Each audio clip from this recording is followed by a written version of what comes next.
इन दिनों पाकिस्तान में हंगामा बरपा है। अमेरिकी राष्ट्रपति जो बाइडेन ने डेमोक्रेटिक पार्टी के चुनावी तैयारियों से जुड़े समूह के सामने बोलते हुए पाकिस्तान को दुनिया के सबसे खतरनाक मुल्कों में से एक करार दे दिया। यह एक ऐसे समय हुआ जब पाकिस्तान के विदेश मंत्री बिलावल भुट्टो जरदारी और पीडीएम गठबंधन की शहबाज शरीफ सरकार अपनी विदेश नीति की सफलता की डींगे हाँकती थक नहीं रही थी।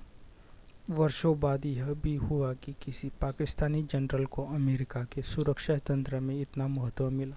हालांकि यात्रा के दौरान जनरल बाजवा को अमेरिकी रक्षा सचिव ने तो समय दिया ही, रक्षा मुख्यालय पेंटागन में भी उनको अप्रत्याशित प्रोटोकॉल दिया गया। चंद महीनों में अमेरिकी रुख में इतना बड़ा बदलाव कैसे हो गया? अंतर्राष्ट्रीय संबंधों के जो गंभीर अध्येता अमेरिकी नीतियों पर नजर रखते हैं वे जानते हैं कि एक किसी फौरी उत्तेजना की निर्मित नहीं है। उन्हें अमेरिकी हितों को ध्यान में रखते हुए बहुत से विचार समूहों थिंक टैंक से प्राप्त इनपुट के आधार पर विकसित किया जाता है। इसलिए न तो पाकिस्तानी उल्लास के पक्ष में कोई तर्क बनता है, न ही तो बाइडेन के बयान से कोई सरलीकृत निष्कर्ष निकाले जाने चाहिए।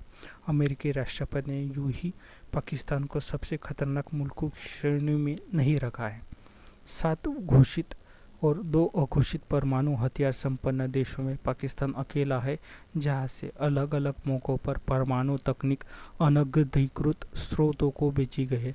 तत्कालीन राष्ट्रपति परवेज मुशर्रफ को अमेरिकी अधिकारियों द्वारा दस्तावेजी सबूत दिखाने के बाद पाकिस्तानी परमाणु कार्यक्रम के जनक अब्दुल कादिर को आजीवन अपने घर में नज़रबंद कर दिया गया था।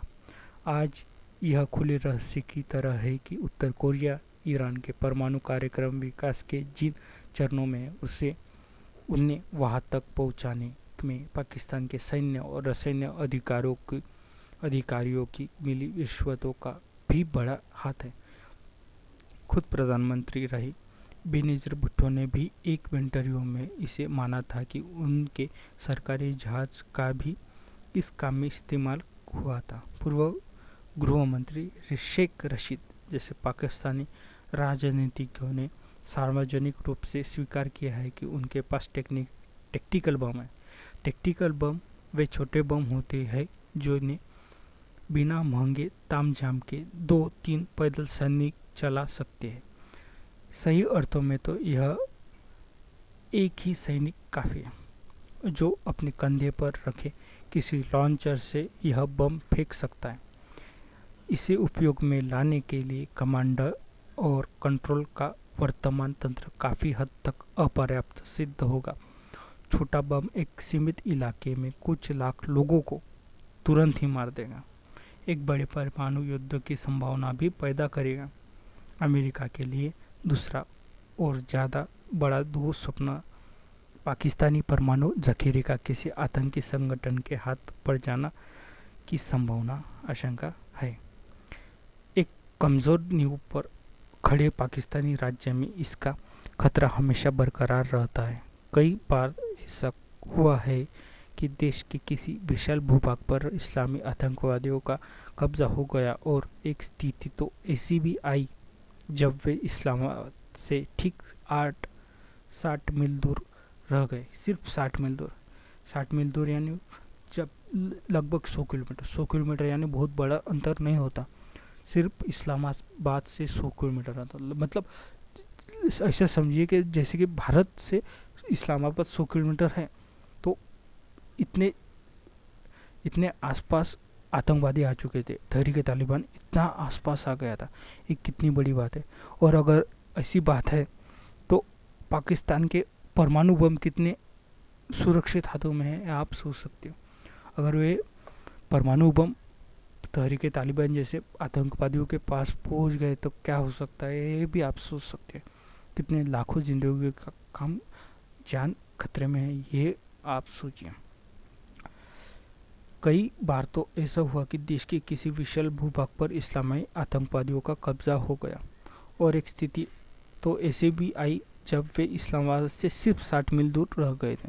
दुर्भाग्य से मुख्यधारा के लगभग हर राजनीतिक दल ने मौका पड़ने पर सशस्त्र जिहाद में विश्वास रखने वाले संगठनों से हाथ मिलाया। इस समय लोकप्रियता के शिकार पर बैठे इमरान तो एक ज़माने में कहे थे कि तालिबान कहते थे उन्हें। फौज एक प्रोजेक्ट के तौर पर उन्हें सत्ता में लाई थी। उनके हाथ खींच लेते ही तख्त से उतार दिए गए। पर विपक्ष में बैठे इमरान ज़्यादा खतरनाक हो गए। अमेरिका मुखालिफ आख्यान तो पाकिस्तान में हमेशा बिकता है। उस दिन जब वह पूरी तरह से अमेरिकी मदद पर निर्भर था, तब भी ये अमेरिका के खिलाफ बोलते थे पाकिस्तान।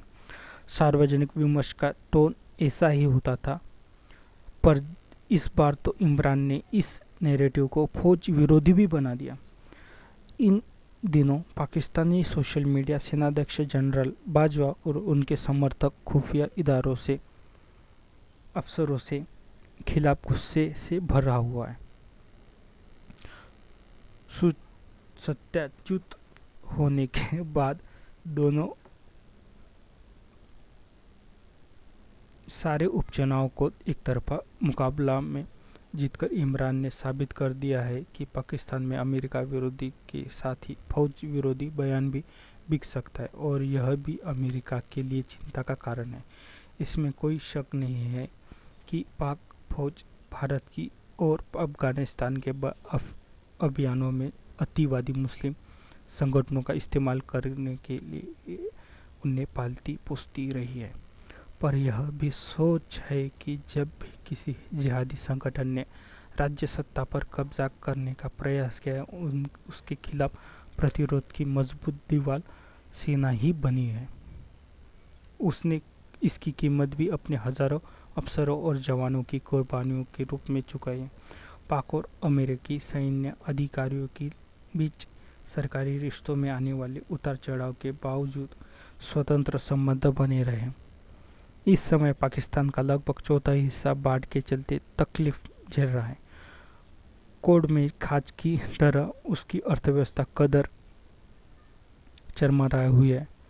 देश के भ्रष्ट राजनेता और नौकरशाह बाहर से आ रही राहत सामग्री भी लूटने में गुरेज नहीं कर रहे हैं। प्रधानमंत्री शहबाज शरीफ को विदेशी दानदाताओं के समक्ष आश्वासन देना पड़ा है कि वे सहायता के लिए प्राप्त सामग्री के इस्तेमाल का ऑडिट किसी तीसरे पक्ष से कराने के लिए तैयार है। मतलब आप समझ सकते हो कि प्रधानमंत्री को खुद करना पड़ा कि जो आप सामग्री दे रहे बाकी के देश जैसे यूरोप, अमेरिका, तो यह लोगों के पास पहुंचेगी और इसका ऑडिट तीसरा पक्ष करेगा, ना कि सरकार करेगी, ना कि देने वाले करेगा, ये तीसरा पक्ष करेगा। मतलब लोगों का इतना विश्वास उठ चुका है कि पाकिस्तान से कि वहाँ पे जो दान में दिया सामग्री है वो लोगों तक नहीं पहुँच रही। अमेरिका अच्छी तरह से जानता है कि परमाणु हथियारों से संपन्न देश के दिवालिया हो जाने में क्या खतरे छिपे हैं। इसलिए वह दुनिया को आगाह करने के बावजूद अमेरिका पाकिस्तान को पूरी तरह से अलग थलग छोड़ भी नहीं पा रहा। यह कहना अनुचित न होगा कि पाकिस्तान का वर्तमान संकट उसके जन्म से ही जुड़ी विसंगतियों की देन है। 1947 में यह दुनिया का धर्म पर आधारित पहला लोकतांत्रिक गणराज्य बना, और यह बहुत अस्वाभाविक नहीं था कि पहले दिन से उसे उदारता, असहिष्णुता या समानता जैसे गुण नहीं मिले जो किसी लोकतंत्र के लिए जरूरी होते हैं। उनके बक्सर भारत को प्रारंभिक 17 वर्ष तक जवाहरलाल नेहरू का नेतृत्व मिला, जिसने लोकतंत्र को मजबूत किया। आधा समय फौजी हुकूमत के अधीन समय काटने वाले पाकिस्तान के हर शासक ने वैधता हासिल करने के लिए चरमपंथियों को प्रोत्साहन दिया, और आज का संकट उसी का नतीजा है।